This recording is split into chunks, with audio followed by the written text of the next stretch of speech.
Solar Thunder, Chapter 2, Rise of Darkness.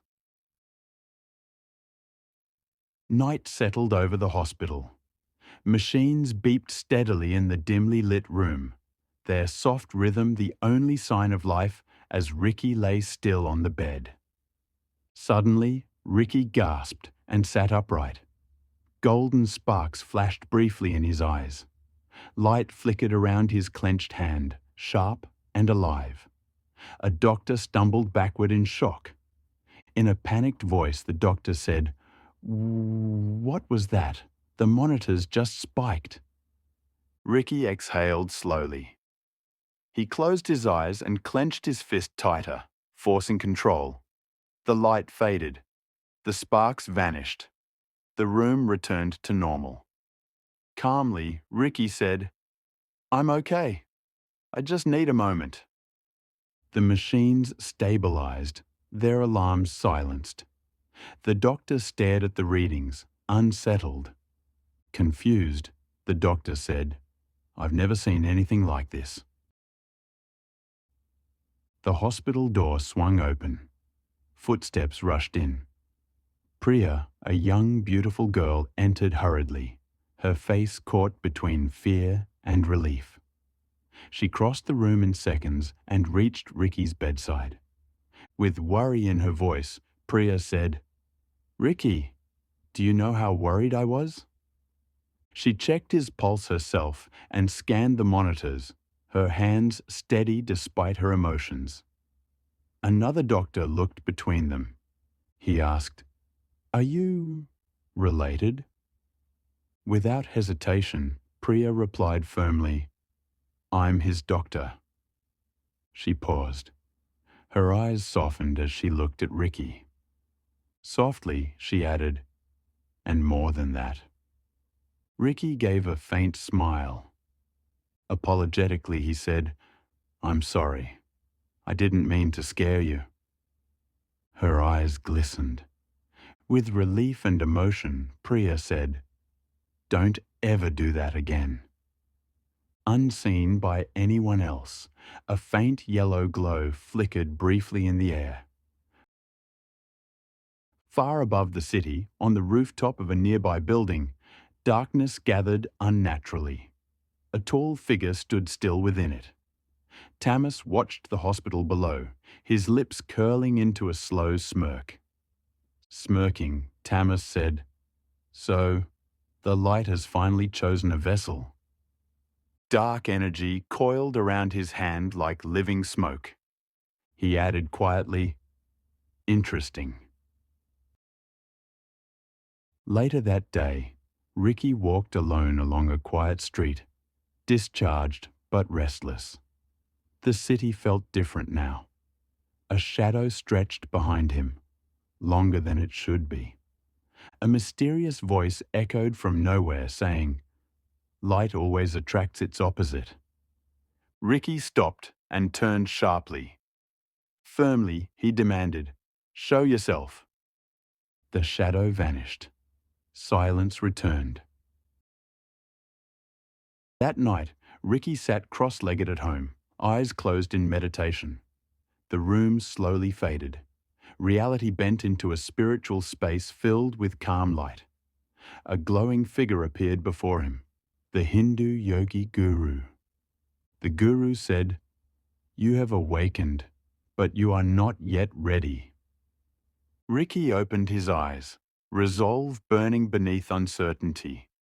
He replied, "Then teach me." Training began.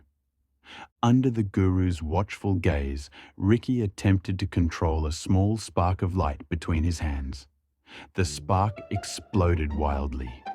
Sparks ricocheted off the walls and ceiling. Learning the ways of light is harder than it looks. Ricky yelped in shock. He cried, "Ouch! Hot! Wait! That's too strong!" The guru watched silently, arms crossed, faintly amused. Even the chosen must stumble. Sweat poured down Ricky's face as he tried again. This time, the sparks settled. They formed controlled orbs of light, floating steadily above his palms. With pride, Ricky exclaimed, "Got it this time!" He struck a triumphant pose. The guru nodded approvingly. Practice makes the light master. Eventually, the world shifted. Ricky was pulled into a cosmic vision where light and darkness clashed like forces of nature. The guru's voice echoed, "Light is not strength alone. It is responsibility." The vision darkened. A shadowy silhouette appeared, watching. "Seriously," the guru warned. "Darkness already knows you exist." Ricky clenched his fists. Determined, he said, "I won't run." Deep underground, in a cracked chamber carved with dark symbols, Tamas lowered his hood. He declared, "They call me evil, because I embraced the truth." Dark matter gathered around him. He continued, "The world deserves darkness. Light only lies." In an alleyway, thugs harassed a helpless man. Ricky stepped forward. One thug sneered, "Mind your business." Ricky's fist tightened. Yellow lightning flashed. Calm but fierce, he replied, "It is my business." Light exploded outward, blasting the thug's back. Silence followed. On a rooftop at dusk, Ricky stood alone, the city glowing below. Golden lightning crackled softly between his hands. In his thoughts, he reflected, "If power chose me, then I'd choose what to do with it." The sun symbol glowed briefly on his chest. Softly, he said, "I'll be the shield." Far away, Tamas watched the city. Coldly, he said, "Grow stronger, Solar Thunder." He added, "Our collision is inevitable." At the edge of the city, in an abandoned industrial zone, Tamas stood alone. He raised his hand. Shadows collapsed inward. Light disappeared. Cold and controlled, he said, "Light believes it reveals truth." A concrete pillar imploded silently. He finished, "But darkness removes illusion." The darkness dispersed. Destruction remained. Smirking, Tamas said, "Enjoy your awakening, Solar Thunder." He dissolved into shadow. Where light is born, darkness answers.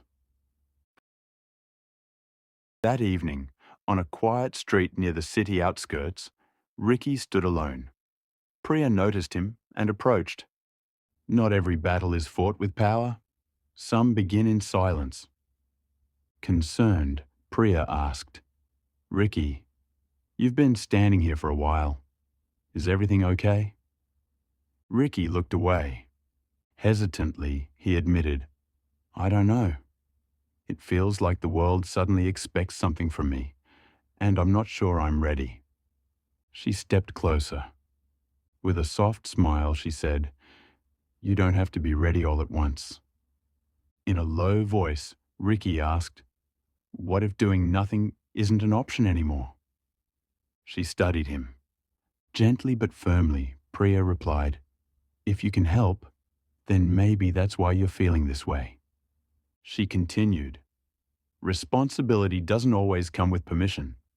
Sometimes it comes because the world needs someone to stand up." Ricky's eyes steadied. He asked, "So, you think I should try?" She nodded, placing a hand on his arm. Encouragingly, Priya said, "If you can serve the world in your own way, then yes, that responsibility is worth carrying. Guidance does not always come from those who know the truth, but from those who believe in it." That's it for today. Stay with us. Chapter 3 is coming.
back with the roar.